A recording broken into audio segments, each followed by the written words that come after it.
Habakkuk 2, verse 1, it says, I will stand upon my watch and set me upon the tower, and will watch to see what he will say unto me, and what I shall answer when I am reproved. And the Lord answered me and said, Write the vision and make it plain upon tables, that he may run that readeth it. For the vision is yet for an appointed time, but at the end it shall speak and not lie. Though it tarry, wait for it, because it will surely come. It will not tarry. Giving all praise to Yahweh, Bahasham, Yahweh Shai, Bahasham, Makaha Kodash. Double honors to the elder apostles at Great Millstone, do rule well. Peace, love, and blessings to the brothers on the highways and byways, giving all diligence to make a call and election sure. I'm the fellow Kanakala, coming to you once again with another lesson, Lord's will, through the Spirit and power of Yahweh, Bahasham, Yahweh Shai. This lessons edifying and exhorting. And, as we say, double honors to the elders of Great Millstone, because through the Spirit, as we heard this gospel through them, all right, all these things, everything that they said is now coming to pass, all right, even though you got AI basically, taking over the internet, certain things you used to be able to find, you can no longer find. But, we ain't had time to watch, man. This is it. Everything is here, all right. This quote, and I believe, I forget who, maybe Elder Gabar, but I know definitely when the elders used to do the end of the world show, this quote, whoever was doing the post-production editing on the videos, and this is supposed to be from David Rockefeller, but like I said, they've basically cleaned up the internet on everything. Then when you search this quote up, is allegedly, no concrete proof, but it makes sense today. All right. So it says, we are on the verge of a global transformation. All we need is the right major crisis, and the nations will accept a new world order. David Rockefeller. All right. So all these quotes from the elites, now they're all allegedly, now they have AI to basically govern and monitor the web. All right. But this was a quote supposedly back in 1994. And as you can see, the global we're on the verge of a global transformation. All we need is the right major crisis, and the nations will accept the NWO. And that's basically resetting your money. All right. With the Strait of Hormuz, basically what it's doing is collapsing the global economy. All right. And you're going to have to switch over to the new system. That's why we always get on these camps that teach anything other than the mark of the beast, found in Revelation 13 chapter, the 16th verse. If they teach anything other than the mark of the beast is the chip, it's incorrect.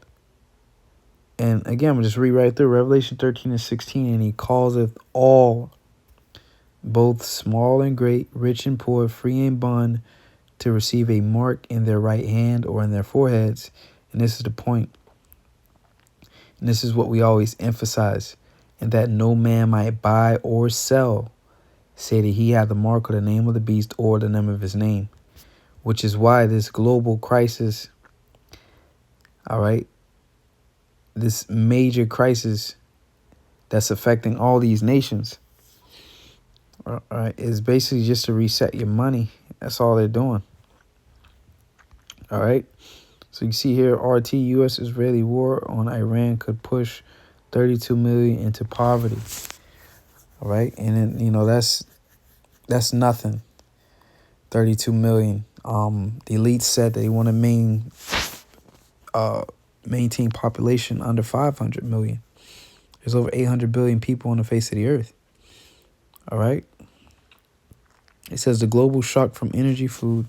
And again, they say that this quote was allegedly, there's no proof of it. But as you can see, there's a global transformation taking place. And this is a right major crisis. crisis. Okay, why? Read this. It says the global shock from energy, food, keyword global, and trade disruption is disrupting the global trade, threatens the well-being of 162 countries. Come on, according to a UN report. So, we know there's a shadow government behind the scenes, elites operating. Hey, and this is their handiwork. All right, this is their signature work here. If you have eyes to see, okay, and there's no turning back from this. Too much damage has been done. Too much infrastructure has been hit in the Middle East. You gotta understand this war. The effects are irreversible. All right, all the U.S. military bases in that region have been destroyed. That took millions and billions of dollars to put up. It's been destroyed. Okay, so these are life changes. There's a global transformation taking place. There's a shift in power. All right, America is losing its power, is losing its authority, is losing its influence, and you have these other nations, all right, gearing up to take that spot. But we know, according to prophecy, that's not going to happen. All right, and the elites, they're done with America anyways. They were just using America as the hammer, but they're going to collapse America, collapse all these global economies, and then enslave everyone under a new system. All right, well, all nations will be on one system. Okay, all nations will go digital. It's basically what they're doing, and that'll be the small hats, the elites, the Edomites, trying to fulfill their NWO, where they have everybody globally chipped. All right, everybody under one system. But they're only going to get so far. It says the U.S.-Israeli war against Iran could push up to 32 million people into poverty worldwide, despite the current tentative ceasefire, as global economic shocks ripple far beyond the conflict zone. All right, so it's far beyond the conflict zone, man. So this isn't just a Middle East problem. All right, conflict. This is affecting the world. According to a new UN report, in a report released on Monday, the UN Development Program said the impact could span 162 countries, with the heaviest burden falling on low-income and import-dependent economies. It also warned of significant long-term harm to poor countries far removed from the fighting. Again, this crisis could definitely has the capability of killing billions of people, man. That, and also the war, where millions and millions of men will die. Okay, so this has to be it. We're weeks and months away from this taking place, and the kingdom of heaven is so close. All right, it's very, very, very close. As we opened up with, watch for the end shall speak and not lie. This is it, man. It says UN Under Secretary General Alexander De Croo said the war, which is in the 6th week, is development in reverse. Conflict can undo in weeks what countries have built over years, he explained. The shock of the escalation of the conflict in the Middle East is not limited to countries directly affected, but falls disproportionately on those with the least fiscal room to absorb higher energy and food crisis, which will be that famine, man. All right. So the report says those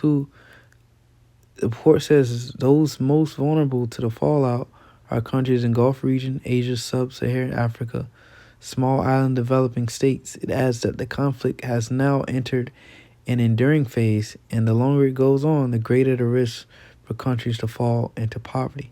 And that's the plan. Again, quoting David Rockefeller, the nations will be willing to accept, all right, CBDC, central bank digital currencies, because this energy crisis is going to collapse their economies. All right, it's going to collapse the old monetary system, and of course they're going to be willing and ready to accept it, which they already are now. All right, there's reports of how many nations have already went digital, man. Okay, the UN Development Program said rising fuel and food prices are forcing governments into difficult trade-offs between stabilizing economies and maintaining spending on health, education, and social protection. It also called for targeted cash transfers to shield the most vulnerable, estimating that up to $6 billion could be needed to offset the worst impacts, while warning against broad subsidies, which it said are less effective and fiscally unsustainable. We'll finish the rest of this article out. It says, at the center of the global economic shock is the Strait of Hormuz, a critical maritime choke point through which around 20% of global oil supply passes. Disruptions and blockades have pushed oil prices above $100 per barrel. The strait is also a key artery for fertilizer and natural gas shipments, and the de facto closure threatens global agriculture. All right, it affects global agriculture. All right, fertilizer. It says the war has already caused thousands of deaths across the Middle East, including Lebanon, where Israel has continued to strike despite the U.S.-Iran ceasefire. It has also led to the displacement of an estimated 3.2 million people in Iran and more than a million in Lebanon. The Greater Israel Project. All right, but you see it, man.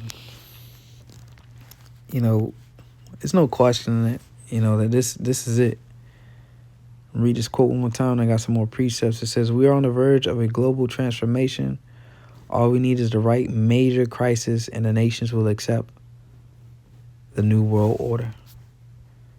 All right, so all these things are taking place. All these things are happening. Simply put, they just resetting your money, making it digital so they can minister or subscribe to you this mark, which is the NFC near field communication chip, man. So let's go from there to Luke. Matter of fact, let's see something real fast. See if I can find this precept real fast. If not, then I'll continue on to Luke. I think it's in the Old Testament. In Apocrypha. Might be Ezra's.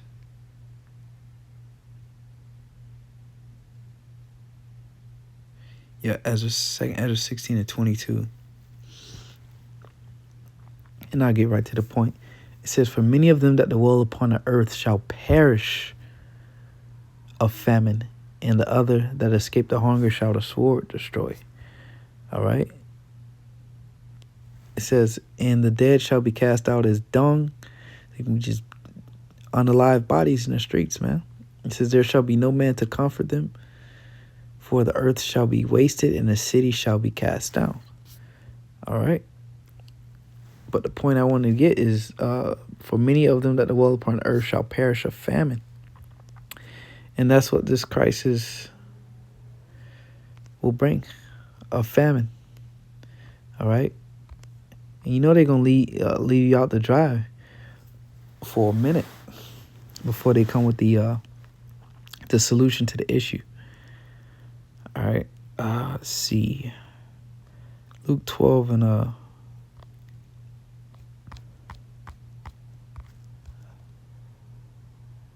yeah, that's 35. And I read it let's see.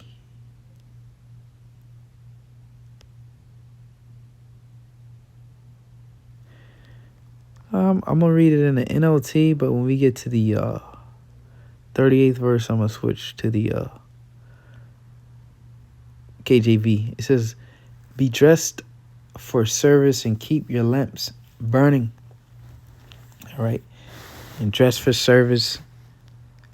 That's this word.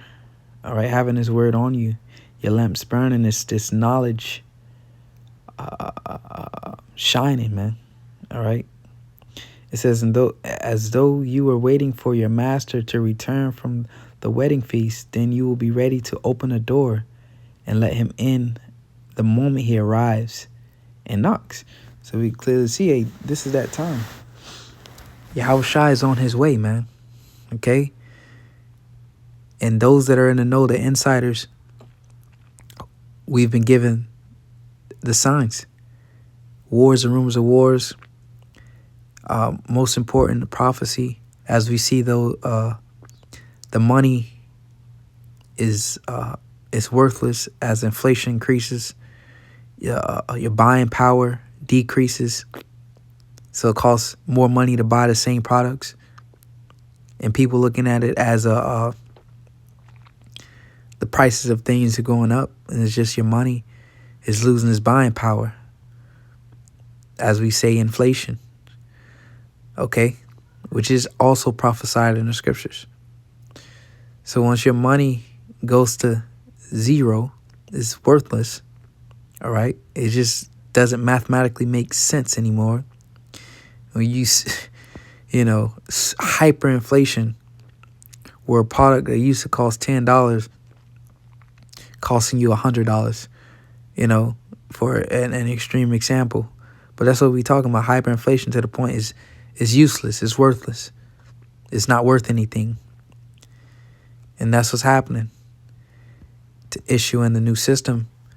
So that prophecy is right at the door. Okay? And then the war, we hear. There's another financial war, another banker's war. But this time, this one will lead to the return of the Lord, man. This isn't just going to be another world war. This will be the war to end all wars. This will bring in a second death. Because the weapons used in this war, okay, will usher in the destruction of this age.